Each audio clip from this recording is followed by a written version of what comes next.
नमस्कार, हरियाणा विशेष में आपका स्वागत है। मैं हूं आपके साथ सुप्रीत सचदेव। जेजेपी के राष्ट्रीय अध्यक्ष अजय चौटाला जेल से रिहा हो गए। जेबीटी भर्ती घोटाले में अजय चौटाला को सजा हुई थी। बता दें कि हरियाणा में 20 साल पुराने जूनियर शिक्षक भर्ती घोटाले में अजय चौटाला की सजा पूरी हो गई है। शिक्षकों की भर्ती घोटाले में ओपी चौटाला और उनके बेटे अजय चौटाला सहित 53 अन्य आरोपियों को दोषी करार देते हुए 10 साल की सजा सुनाई थी।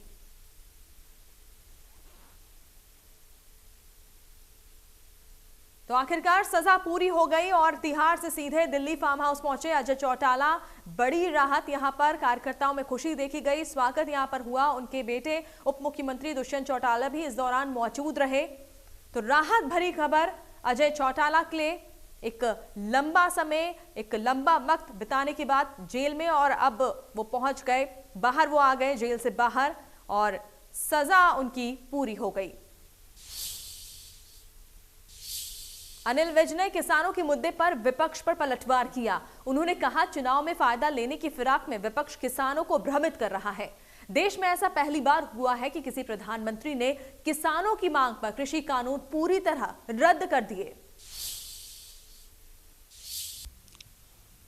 नहीं, विपक्ष तो कोशिश करता है हर मौके पर देश में आग लगा दी जाए, लेकिन लोग समझदार हैं, लोग इनकी बातों में नहीं आते हैं। और ये पहली बार हुआ है कि किसी प्रधानमंत्री ने किसानों की मांगों को एकदम, जो 3 बिल थे उनको रद्द कर दिया। आंदोलन पहले भी होते रहे हैं, कांग्रेस के राज में भी हुए हैं, इंदिरा गांधी के समय पे भी हुआ था। संपूर्ण क्रांति का आंदोलन हुआ था, लेकिन इंदिरा गांधी ने, जो कांग्रेस की प्रधानमंत्री थी, लोगों की बात मानने की बजाय देश में आपातकाल लगा दिया था। सारे नेताओं को पकड़कर जेल में डाल दिया था। और आंदोलन अब भी हुआ है, किसानों का आंदोलन हुआ है। प्रधानमंत्री जी ने उनकी बात को मान लिया है और जो केस भी बने हुए थे उन सारे केसेस को खत्म करने का। गृह मंत्री अनिल विज रणदीप सुरजेवाला पर बरसे। उन्होंने कहा कि सुरजेवाला जब भी मुंह खोलते हैं उसमें गलत बातें ही निकलती हैं। बता दें कि कांग्रेस के राष्ट्रीय प्रवक्ता रणदीप सुरजेवाला ने कहा है कि 5 राज्यों के चुनाव के बाद रसोई गैस और पेट्रोल डीजल की कीमतों में बढ़ोतरी की जाएगी, इसलिए बीजेपी को हराने का काम करें। देखिए, सुरजेवाला जी के मुंह से कभी भी कोई अच्छी बात नहीं निकलती है। अब पता नहीं जब ये पैदा हुए थे इनको गुड़ती किसने दी थी कि इनके जब मुंह खोलते हैं तो उसमें से गलत बातें ही खुलकर सामने। कैबिनेट मंत्री कंवरपाल गुर्जर ने 5 राज्यों के चुनावों में बीजेपी की जीत का दावा किया। कहा कि यूपी में पहले से ज्यादा सीटें बीजेपी को मिलेंगी। उत्तराखंड और मणिपुर में भी भारी बहुमत से बीजेपी सरकार बनाएगी, जबकि पंजाब में बीजेपी की परफॉर्मेंस बेहतर रहेगी। हमारे नजदीक जो है उत्तर प्रदेश है, और उत्तर प्रदेश में तो निश्चित तौर से भारतीय जनता पार्टी स्वीप कर रही है। जितनी सीटें पिछली बार थी उससे बढ़ के सीटें आएंगी, मेरा पूरा विश्वास है इसमें। और जहाँ उत्तराखंड है, निश्चित तौर से उत्तराखंड में भारतीय जनता पार्टी की सरकार बन रही है। साथ ही लगता पंजाब है, पंजाब में बीजेपी की परफॉर्मेंस बहुत अच्छी रहेगी, ऐसा मेरा मानना है। मणिपुर के बारे में जो वहाँ के प्रभारी हैं अपने भूपेंद्र यादव जी, एक दिन वो और हम इकट्ठे थे तो उन्होंने मुझे बताया कि बहुत बड़े बहुमत के साथ बीजेपी वहाँ पे सरकार बना रही है। नेता प्रतिपक्ष भूपेंद्र हुड्डा ने बजट सत्र को लेकर कई मुद्दों पर बात की है। आगामी बजट सत्र को लेकर कांग्रेस की क्या है तैयारी, इसी पर बात करने के लिए हमारे साथ पूर्व मुख्यमंत्री व नेता प्रतिपक्ष भूपेंद्र सिंह हुड्डा साहब मौजूद है। कल विधायक दल की बैठक हुई, एक लंबी मंत्रणा की गई है, चर्चा की गई है। क्या कुछ सर निकल कर आया है? क्या कुछ मुद्दे जो हैं आप लोग विधानसभा में लेकर जाने वाले हैं? क्या कुछ विधायकों की ओर से? देखिए, बहुत सारे वो जो है कि जो हरियाणा की परिस्थिति की बात करी और हर वर्ग की, और तकरीबन हर विधायक से यही आया कि बहुत परेशानी है, किसान बिल्कुल बर्बादी के कगार पे है। जो खरीफ में उसकी फसल खराब हुई थी उसका भी मुआवजा जो इन्होंने आका था 550 करोड़, एक पैसा नहीं दे दिया किसानों को अभी तक। इसी प्रकार रबी में जो है जो खराबा हुआ है उसकी भी अब तक गिरदावरी नहीं हुई, ना निकासी का पानी का कोई समाधान हुआ। और जो किसानों से वायदा किया था एजुटेशन में, केस विड्रॉ करेंगे हम, जो किसानों शहीद हुए उनको हम मुआवजा देंगे, तो कोई ऐसी कोई कार्रवाई नहीं। तो ना एमएसपी पे कोई बात हुई, ना एमएसपी मिल रहा है। इसी प्रकार से हर वर्ग, चाहे वो कर्मचारी हो, व्यापारी हो, ग्रामीण हो, शहरी हो, हर वर्ग परेशान है। तो चाहे बुजुर्गों की पेंशन का जैसे कटौती की गई बहुत, बेरोजगारी में आज हरियाणा नंबर 1 हो गया, और कानून व्यवस्था बिल्कुल चरमराई हुई है। तो कोई भी एक भी ऐसा फैसला नहीं है जो जनहित का इन्होंने किया हो।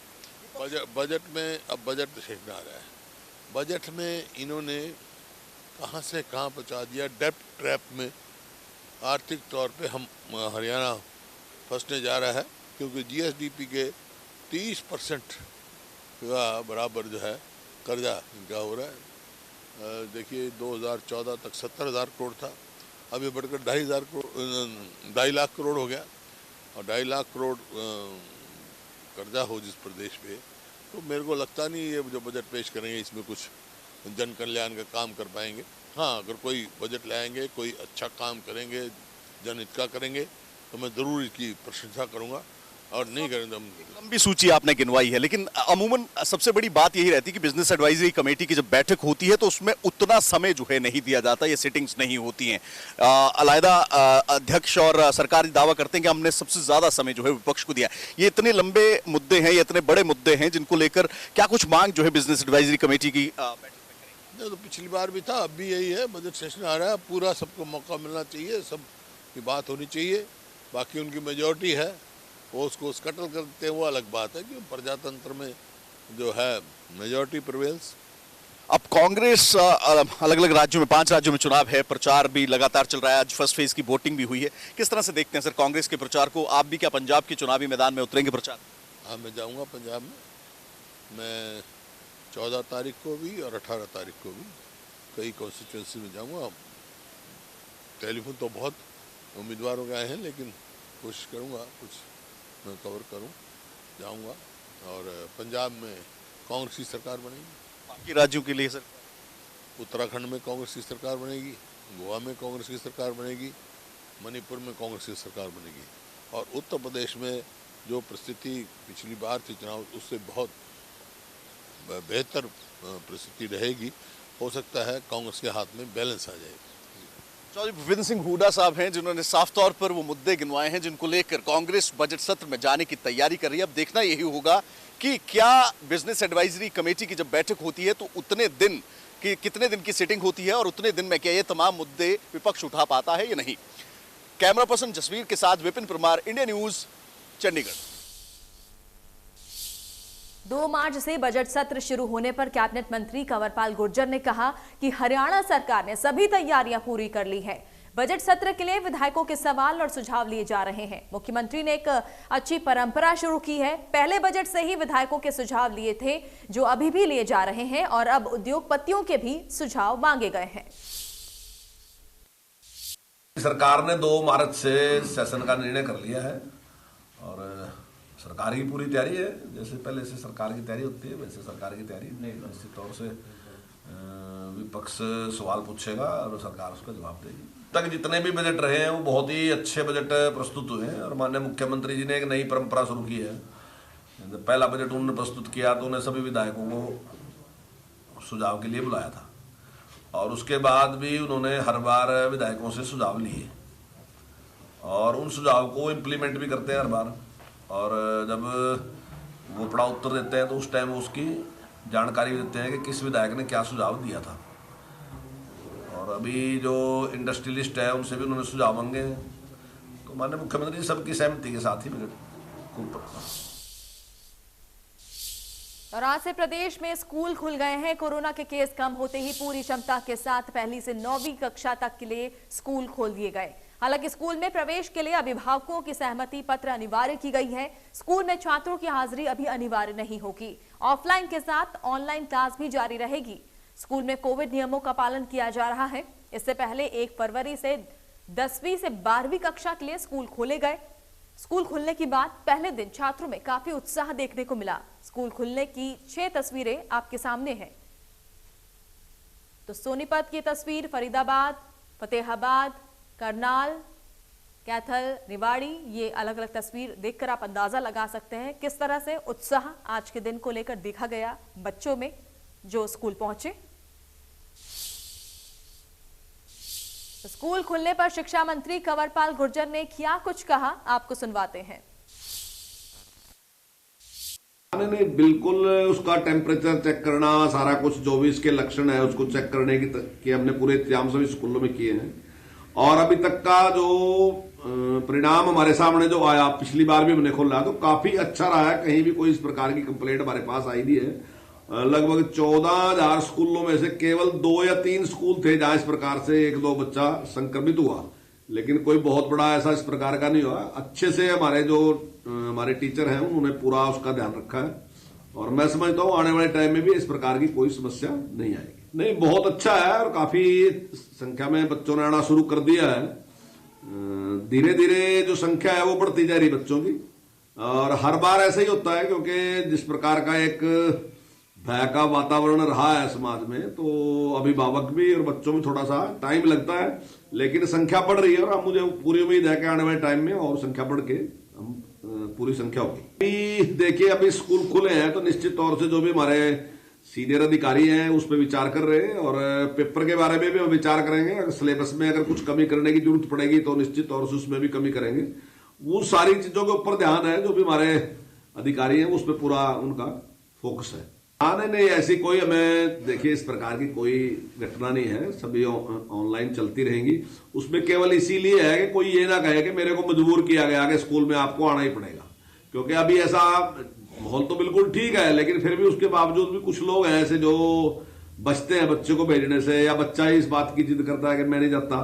तो ऐसे में वो ऑप्शन हमने दिया है और सभी स्कूल जो है उस प्रकार का की व्यवस्था करेंगे। सरकारी स्कूलों की तरफ से तो व्यवस्था है ही। अभी इस प्रकार की कोई चर्चा नहीं हुई। अभी हमने स्कूल खोले, निश्चित तौर से अभी इसके ऊपर चर्चा होगी और हमारा मानना यह है कि अगर स्थिति सामान्य है तो फिर हम ऑफलाइन ही लेंगे, लेकिन अगर संक्रमण बढ़ जाता है आने वाले टाइम में इस प्रकार का कोई होता है, हालांकि कोई उम्मीद नहीं है इस प्रकार की कि संक्रमण बढ़ेगा, पूरी उम्मीद यही है कि कंट्रोल में रहेगा, तो फिर उस स्थिति में अगर संक्रमण बढ़ता है तो उस स्थिति में हम फिर ऑनलाइन लेंगे। सरकार देखिए कैसा आदेश नहीं दे सकती किसी प्राइवेट स्कूल को कि आप कितनी फीस लेंगे कितनी नहीं लेंगे। अभिभावकों के कहने पे हमने एक निर्णय जरूर लिया कि उन्होंने कहा था कि कुछ स्कूल ऐसे हैं जिन्होंने फीस जो है वो 2 गुना कर दी थी या बहुत ज्यादा बढ़ा दी थी, तो उसके लिए हमने नियम बना दिया कि कोई भी स्कूल 5% से ज्यादा फीस नहीं बढ़ा सकता। तो इस प्रकार का कुछ निर्णय था। कुछ वर्दी के बारे में निर्णय था। अभिभावकों की डिमांड थी कि हर साल वर्दी बदल देते हैं, इससे ज्यादा खर्च करना पड़ता है, तो उसका भी हमने कहा कि 5 साल तक उसको। सोनीपत में नगर निगम एक बार फिर चर्चा में है और नगर निगम पर मिली भगत से सरकारी खजाने को लूटने और भ्रष्टाचार का आरोप लगा है। सोनीपत में पूजा कॉन्सुलेशन के प्रोपराइटर के खिलाफ मामला दर्ज किया गया। आरोप यह है कि पूजा कॉन्सुलेशन कंपनी द्वारा नगर निगम के कर्मचारियों और ठेकेदार की मिली भगत से नगर निगम के खाते से 22 लाख रुपए धोखाधड़ी से लिए गए। पूजा कॉन्सुलेशन के प्रोपराइटर के अलावा तत्कालीन कार्यकारी अधिकारी और सफाई शाखा पर भी मुकदमा दर्ज किया है। वहीं पूरे मामले को लेकर पुलिस सभी रिकॉर्ड अपने कब्जे में लेकर जांच को आगे बढ़ाएगी और दोषियों के खिलाफ कार्रवाई करेगी। उस एरिया के एक्शन की ड्यूटी लगाई हुई है, उसका प्रॉपर मेंटेनेंस हो और हाँ सफाई के हमारे इंस्पेक्टर्स हैं उसके सफाई का रखते हैं, और जो हमारे बुतों पे चौराहों पे एडवर्टाइजमेंट वगैरह या कोई लगा देते हैं किसी त्योहार पे बधाई या इस तरह का, तो वो हम डेली बेसिस पे हिदायतें दी हुई हैं कि कोई भी उसके पर्टिकुलर चौराहे के ऊपर या बूथ के सामने ही वो कवर करके वो कर देते हैं, तो वो कोई भी ना हो। डेली हमारे जो सफाई के निरीक्षक हैं उस एरिया में घूमते हैं या भवन। फतेहाबाद के गांव रताखेड़ा के ग्रामीणों ने गांव में लगातार फैल रहे नशे पर लगाम लगाने के लिए रात के पहरे का सहारा लिया है। ग्रामीणों के द्वारा गांव में रात के समय ठीकरी पहरा शुरू किया गया। ग्रामीण अलग अलग टोलियां बनाकर गांव में रात को निकलते हैं ताकि नशा तस्कर गांव में एंट्री ना कर पाए, तो नशे की तस्करी की सप्लाई लाइन को तोड़ा जा सके। ग्रामीणों का कहना है कि गांव का युवा नशे के दलदल में फंस रहा है। गांव में हेरोइन का नशा लगातार बढ़ रहा है। बाहरी लोगों के द्वारा गांव में नशा सप्लाई किया जाता है।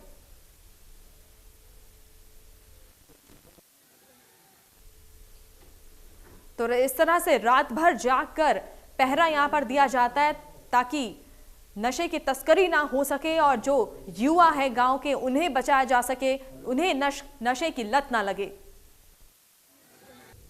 हाँ जी, हमारे गांव में चिट्टे का सेवन व चिट्टे की तस्करी, इस नशे की तस्करी बहुत ज़्यादा बढ़ गई थी। हालात बेकाबू होते जा रहे थे। सैकड़ों की संख्या के अंदर जो चिट्टे का सेवन करने वाले हैं वो बाहर के गांव से आने शुरू हो गए थे और गांव परेशान और दुखी हो गया था कि बच्चे इस दलदल में जा रहे थे। तो गांव ने मिल करके एक बहुत बड़ा सख्त फैसला लिया और एक कमेटी गठित की, जिसका ध्येय ये था कि बाहर के जो तत्व आते हैं उनके ऊपर रोक लगाई जाए, जो तस्करी करते हैं उनको पुलिस के हवाले किया जाए। तो इसके लिए गांव ने और कमेटी के मेंबर ने फैसला लिया कि गांव के अंदर ठीकरी पहरा लगाया जाए। तो लगातार गांव के युवा साथी कम से कम 50 से 60 की संख्या में हर रोज ठीकरी पहरा लगाते। लखीमपुर हिंसा केस में गृह राज्य मंत्री अजय मिश्रा के बेटे आशीष मिश्रा को हाईकोर्ट से जमानत मिल गई है। हाईकोर्ट की लखनऊ बेंच ने आशीष मिश्रा को जमानत दी है। इस मामले पर सुनवाई पहले ही पूरी हो चुकी थी। कोर्ट ने अब फैसला सुनाते हुए जमानत दे दी। उम्मीद है कि आशीष मिश्रा कल तक जेल से बाहर आ सकते हैं। चार्जशीट में एसआईटी ने बताया था मुख्य आरोपी। लखीमपुर हिंसा केस में उत्तर प्रदेश एसआईटी ने हाल ही में चार्जशीट दाखिल की थी। 5 पन्ने की चार्जशीट में एसआईटी ने केंद्रीय गृह राज्य मंत्री अजय मिश्रा के बेटे आशीष मिश्रा को मुख्य आरोपी बताया था। इतना ही नहीं, एसआईटी के मुताबिक आशीष घटनास्थल पर ही मौजूद था। तो जमानत यहां पर मिल गई है। हाईकोर्ट ने आशीष मिश्रा को जमानत दी है और अब वो कभी भी जेल से बाहर आ सकते हैं। किस तरह से बेल उन्हें मिली, लखीमपुर हिंसा मामले में उन्हें आरोपी पाया गया था और ऐसे में कहीं ना कहीं बड़ी राहत यहां पर उन्हें मिलती हुई नजर आ रही है।